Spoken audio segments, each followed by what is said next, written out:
Selamünaleyküm dostlar. Bugün sizlerle beraber dostlar oyundaki bug'lar test edeceğiz. İlk önce tek oyunu seçip şehri başlatacağız. Şehri basmasından mütləqdir. Çünkü şehirde yiyeceğiz. O bug'ı, o hileleri. Bug değil. O hile falan değil. Çok adam onu stabilir. Bilmiyorum için de gösterir. Bu oyunu bir daha açılsın, ben de gəlirəm. Oyunumuz açıldı. Evet, doğduğumuz yerə baxın, belə biz gedirik. Baxın mənim kimi. Siz gələcəksiniz. Deyə təbii ki, mən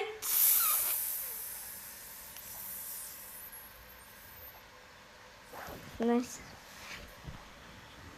O şeye gitmiş bu işin sonu.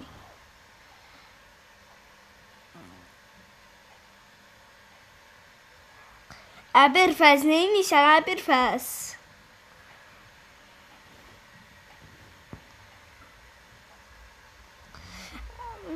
Sen 27 yaşında ne yapıyordun? PUBG'deydin. Sen 49 yaşında ne yapıyordun? PUBG'deydin.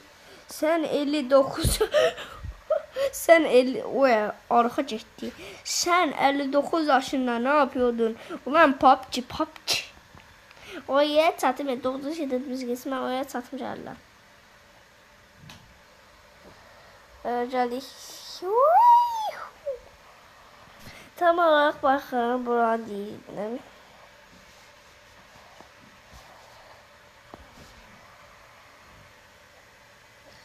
Bakın bura.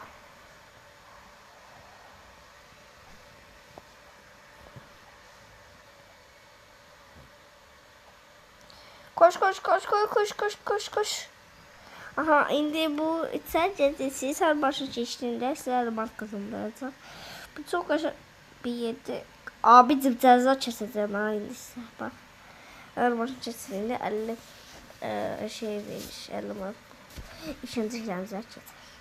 Dostlar ikinci hilemiz oyunda bildiğiniz gibi iş yerleri var. Bir dakika dostlar. Dostlar. Yine oyunda şu şeylerle motor hazırladı. Tamam o şeyin canlı. 2 saatte aktarar şu çürçü tapdıq. Bakın böyle iş yerleri. Burada sizde 200 məndə açıqdım sar. Buradan sizden təyəcə 200 min manat istəyəcək. Və 3 gündə yani harasa 300k pul yığılır burada. Yani 3 gün məndə çox normaldır. 3 gündə 300 min manat. 1 saatdə. Bax oyunda 8 dənə şey var. 8 dənəsini açsaz 1 saatdə 800k 200k manat pul qazanacaqsınız. Yani çok kaşa pul kazandırır bu adama. Həqiqətən çox kaşa pul kazandırır. Yani bunu açabilsəz açsan 200 min manata çox pul verir.